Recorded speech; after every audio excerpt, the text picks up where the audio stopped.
ಮಾನ್ಯ ಸದಸ್ಯರು ಬಹಳ ಒಂದು ಉತ್ತಮವಾದ ಪ್ರಶ್ನೆಯನ್ನು ಕೇಳಿದ್ದಾರೆ.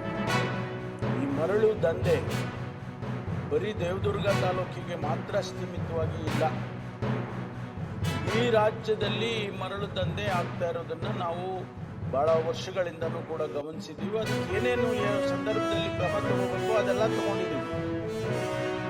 ಇಲ್ಲಿ ಏನು ಮೈನ್ಸ್ ಆ್ಯಂಡ್ ಜಿಯಾಲಜಿ ಡಿಪಾರ್ಟ್ಮೆಂಟ್ ಇದೆ, ಅವರು ಹೇಗೆ ಕೆಲಸ ಮಾಡುತ್ತೆ ಇದು ಅನ್ನೋದನ್ನು ನಾನು ಹೇಳಬೇಕಾಗ್ತದೆ.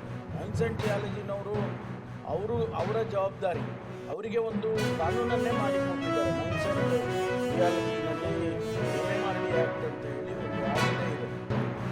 ಅವರು ಗಮನಿಸಿ ಆನಂತರ DC ಇರ್ತಾರೆ, ಆಮೇಲೆ ಅಸಿಸ್ಟೆಂಟ್ ಕಮಿಷನರ್ ಇರ್ತಾರೆ, ಆ ಕ್ಷೇತ್ರದಲ್ಲಿ ಶಾಸಕರು, ಇವರು ನಮ್ಮ ತಹಶೀಲ್ದಾರ್ ಇರ್ತಾರೆ, ಇವರೆಲ್ಲ ಒಂದು ಸಮಿತಿ ಮಾಡಿ ಅದರಲ್ಲಿ ಪೊಲೀಸ್ ಅಧಿಕಾರಿನೂ ಒಬ್ಬರನ್ನ ಹಾಕಿರ್ತಾರೆ. ಅವರು ಕಂಪ್ಲೇಂಟ್ ಕೊಡಬೇಕು, ಇಲ್ಲಿ ಮರಳು ದಂಧೆ ಆಗ್ತಾ ಇದೆ, ಈ ರೀತಿ ಅಕ್ರಮವಾಗಿ ನಡೀತಾ ಇದೆ ಅಂದಾಗ ಪೊಲೀಸ್ನವರು ಹೋಗ್ತಾರೆ. ಇದು ನಡೀತಕ್ಕಂಥ ಪ್ರಕ್ರಿಯೆ. ಏನಾದ್ರು ಕಾರ್ಯಕ್ರಮದ ಯಾರಿಗೆ ಆರಾಮಿಲ್ಲ ಮಾತಾಡಿಸ್ಬೇಕು, ದೇವಸ್ಥಾನ ಸಭಾಧ್ಯಕ್ಷೆ ಇಷ್ಟೆಲ್ಲ ನಾನು ಹೋದ್ರೆ ಅಲ್ಲಿ 16 ಗಾಡಿಗಳು ನನ್ನ ಬೆನ್ನತ್ತಾವ. ಎದಕ್ಕಪ್ಪ ನೀವು ಬರ್ತೀರಂದ್ರೆ ಮನೆ ತನ ಬಂದು ನನಗೆ ಬೆದರಿಕೆ ಹಾಕ್ತಾರ, ನಿಮ್ಮನ್ನ ಕಾಯಕ್ತೀವಿ ನಾವು ಅಂತ ಹೇಳ್ತಾರೆ. ಸಭಾಧ್ಯಕ್ಷೆ ನಾನೊಬ್ಬ ಮಹಿಳಾ ಶಾಸಕಳು, ಈ ತರ ನನ್ನಲ್ಲಿ ಘಟನೆ ನಡೆದ್ರೆ ಸರ್ಕಾರ ಯಾವ ರೀತಿ ಕ್ರಮ ತಗಂತದ ಅನ್ನೋದು ತಾವು ತಮ್ಮ ಕಂತ ಇವತ್ತು ಕಡಿವಾಣ ಹಾಕ್ಬೇಕು. ನಾನೇನು ಹೇಳ್ತೀನಿ ಅಂದ್ರೆ ನಮ್ಮಲ್ಲಿ ಕೂಡ ಸಾಕಷ್ಟು ಮರಳಿನ ಅವಶ್ಯಕತೆ ಆಗಿದೆ. ಅದನ್ನ ಟೆಂಡರ್ ಮಾಡಿಲ್ಲ, ಆದ್ರೆ ಅದನ್ನ ಓಪನ್ ಮಾಡಿಲ್ಲ.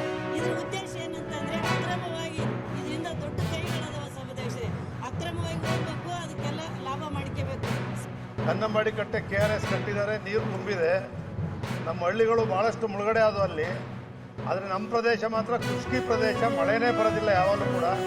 ಅಧ್ಯಕ್ಷರೇ, ಮಾನ್ಯ ಸಣ್ಣ ನೀರಾವರಿ ಸಚಿವರನ್ನು 186ನೇ ಚುಕ್ಕೆಗೆ ವಾಡಿಕೆ ಇದೆ. ಮಹಾರಾಷ್ಟ್ರದಿಂದ 2 TMCಯನ್ನು ಪಡ್ಕೊಳ್ಳೋದು ಮೊದಲಿನಿಂದಲೂ ಕೂಡ ವಾಡಿಕೆ ಇದೆ. ಅದಕ್ಕೆ ಏನು ಬೇಕೋ ಎಲ್ಲ ಪ್ರಯತ್ನವನ್ನು ನಾವು ಮಾಡ್ತೇವೆ. ಮುಖ್ಯಮಂತ್ರಿಗಳಿಂದ ಪತ್ರ ಬರೆಸೋದು ಅಷ್ಟೇ ಅಲ್ಲ, ಮುಖ್ಯಮಂತ್ರಿಗಳ ಕಡೆಯಿಂದ ಮಾತಾಡಿಸಿ ಅವರಿಂದ 2 TMCಯನ್ನು ಪಡ್ಕೊಂಡು ಇಲ್ಲಿ ಏನು ತೊಂದರೆ ಆಗದಂಗೆ ಮಾಡುವ ಎಲ್ಲ ಪ್ರಯತ್ನವನ್ನು ನಾವು ಮಾಡ್ತೇವೆ. ಅದಲ್ಲದೆ ಈಗ ಏನು ಮೇಲೆ ನೀರಾವರಿ ಮುಖಾಂತರ ಜಮೀನುಗಳಿಗೆ ನೀರು ಕೊಡ್ತಾ ಇದ್ದೇವೆ, ಅದರಿಂದ ರಿಲೀಸ್ಡ್ ವಾಟರು ಬರುತ್ತೆ, ಅದು ಕೂಡ ವಾಪಸ್ಸು ಇಲ್ಲಿಗೆ ಬರುತ್ತೆ. ಸೊ ಇವೆಲ್ಲ ಲೆಕ್ಕ ಹಾಕಿದಾಗ ತೊಂದರೆ ಆಗೋದಿಲ್ಲ ಅಂತ ಅಂದ್ಕೊಂಡಿದ್ದೇವೆ. ಆದರೆ ಹಾಗಂತೇಳಿ ತೊಂದರೆ ಆಗೋದಿಲ್ಲ ಅಂತ ನಾವೇನು ಎಚ್ಚರ ತಪ್ಪಿಲ್ಲ. ಅದು ಸಿಚುವೇಶನನ್ನು ಡೇ ಟು ಡೇ ಮಾನಿಟರ್ ಮಾಡ್ತಾ ಇದ್ದೇವೆ. ರೈತರಿಗೆ ಕುಡಿಯೋ ನೀರಿಗೆ ತೊಂದರೆ ಆಗದಂಗೆ ಎಲ್ಲ ಕ್ರಮಗಳನ್ನು ನಾವು ಕೈಗೊಳ್ತೇವೆ.